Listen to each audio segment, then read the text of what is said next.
মৰমৰ ছাত্ৰ-ছাত্ৰী, তোমালোকৰ পাঠ্যপুথিৰ এ ভিজিট টু কাজিৰঙা নামৰ পাঠ্যপুথিৰ এক্টিভিটি 4 প্ৰশ্নসমূহ কৰিবলৈ আগবাঢ়ি আহিছোঁ। কি কৰিবলৈ কৈছে? Turn the following sentences into interrogative. Interrogative মানে প্ৰশ্নসূচক। দ্য ফলোয়িং, টাৰ্ণ মানে পৰিৱৰ্তন কৰা। দ্য ফলোয়িং চেণ্টেন্সেছ, তলৰ বাক্যসমূহ ইনটু ইণ্টাৰগেটিভ। তলৰ বাক্যসমূহ প্ৰশ্নসূচক বাক্যলৈ পৰিৱৰ্তন কৰা, টাৰ্ণ কৰা। এতিয়া চোৱা, 1 নম্বৰ অংকটো চোৱা। আমি ইণ্টাৰগেটিভ যেতিয়া কৰিম, তেতিয়া মানে প্ৰশ্ন কৰিম, তেতিয়া প্ৰশ্ন বাক্য কৰিম, তেতিয়া আমি হেল্পিং ভাৰ্বটো চাম। যদি হেল্পিং ভাৰ্ব বাক্যত থাকে, তেতিয়াহ'লে কি কৰিম? আমি সেই হেল্পিং ভাৰ্বটো আগত আমি প্ৰশ্ন বাক্য কৰিম। এতিয়া চোৱা, ইয়াত কি আছে? He is playing football. এতিয়া চোৱা, is playing, is helping verb আছে, গতিকে ইজটো আমাৰ এই হিয়ৰ আগফালে এটা ছাবজেক্ট, সেইটো ছাবজেক্ট তাৰ আগফালে আনিলেই হৈ যাব। চাবা, আৰু প্ৰথমতে কি কৰিবা? সদায় কেপিটেল লিখিবা। ইজ, হি, ইয়াত কেপিটেল আছে, স্মল কৰি দিবা। He is playing. যেনেকৈ নেগেটিভ কৰোঁতে হেল্পিং ভাৰ্ব থাকিলে নট লগাই দিব লাগিছিলে, তেতিয়া কি হৈ যায়? নেগেটিভ হৈ যায়। ইণ্টাৰগেটিভৰ হেল্পিং ভাৰ্ব থাকিলে হেল্পিং ভাৰ্বটো আগত লৈ আনিলেই হৈ যাব, ছাবজেক্টৰ আগত লৈ আনিলেই বহাই দিলেই কি হৈ যাব? প্ৰশ্ন বাক্য হৈ যাব। আৰু এটা কথা নাপাহৰিবা যে প্ৰশ্ন বাক্যত সদায় প্ৰশ্নবোধক চিহ্ন দিবা। Is he playing football? আমি কি কৰিলোঁ? অকল ইজটো আগফালে লৈ আনিলোঁ, সেইটো কেপিটেল আছিলে, স্মল কৰি কিনে লিখি দিলোঁ। আমি কি হ'ল? ফুটবল। তেওঁ ফুটবল খেলি আছেনি? হ'ল, তেওঁ ফুটবল খেলি আছেনি? এই ধৰণৰ আমাৰ কি হ'ল? বাক্যত প্ৰশ্ন হৈছে। এতিয়া চোৱা, দ্বিতীয়টো চোৱা।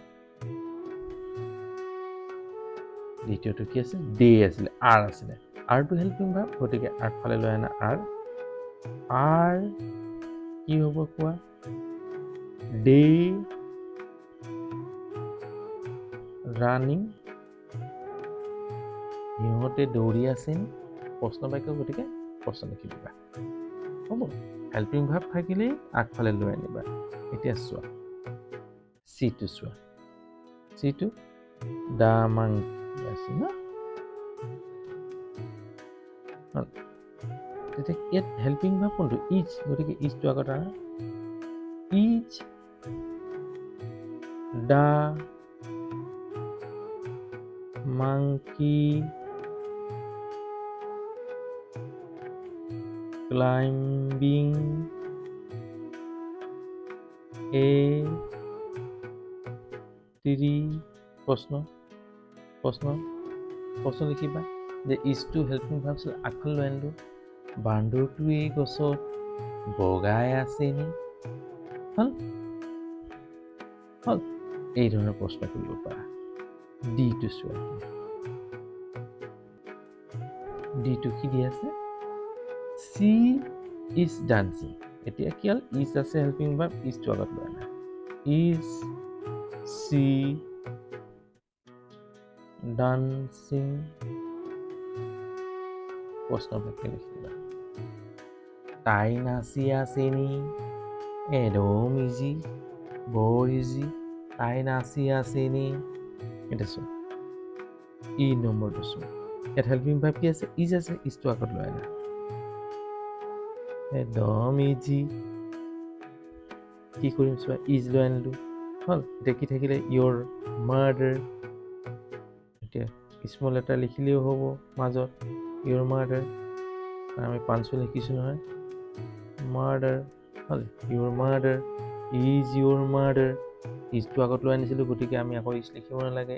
এ ডক্টৰ, প্ৰশ্ন বাক্য লিখিলোঁ।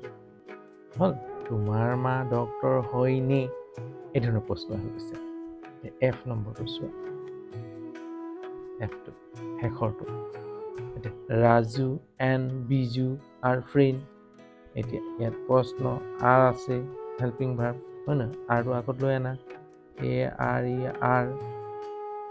ৰাজু নাম থাকিলে কেপিটেল লিখিবা, স্মল কেতিয়াও নিলিখিবা। And Biju Raju and Biju, friend.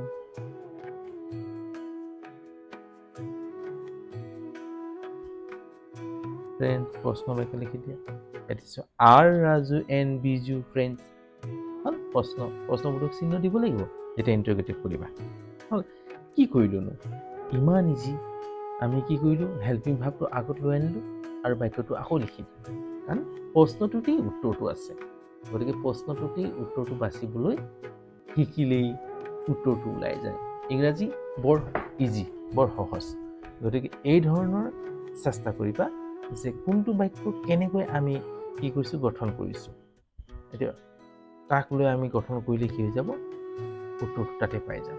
গতিকে এই ধৰণৰ তোমালোকে কৌশলসমূহ অৱলম্বন কৰিবলৈ চেষ্টা কৰিবা যাতে আগলৈ তোমালোকৰ কোনো অসুবিধা নহয়। আজিলৈ হ'ব দেই। চেনেলটো যদি নতুন তেতিয়া চেনেলটো ছাবস্ক্ৰাইব কৰি ল'বা আৰু বেল আইকনটো টিপিলে যাতে সময়মতে নটিফিকেশ্যন পাই থাকা। যদি একদম ভাল পাইছা তেতিয়াহ'লে লাইক এটা কৰি দিবা। লাইক এটা কৰিবলৈ নাপাহৰিবা। বন্ধুবৰ্গলৈ শ্বেয়াৰ কৰি দিবা দেই। আজিলৈ হ'ব। এই ধৰণৰ মই উদ্যমেৰে তোমালোকৰ ওচৰত নতুন নতুন ভিডিঅ' লৈ তোমালোকক বুজাবলৈ চেষ্টা কৰিম যাতে তোমালোকৰ মৰম চেনেহ পাই থাকোঁ। আজিলৈ হ'ব। বাই।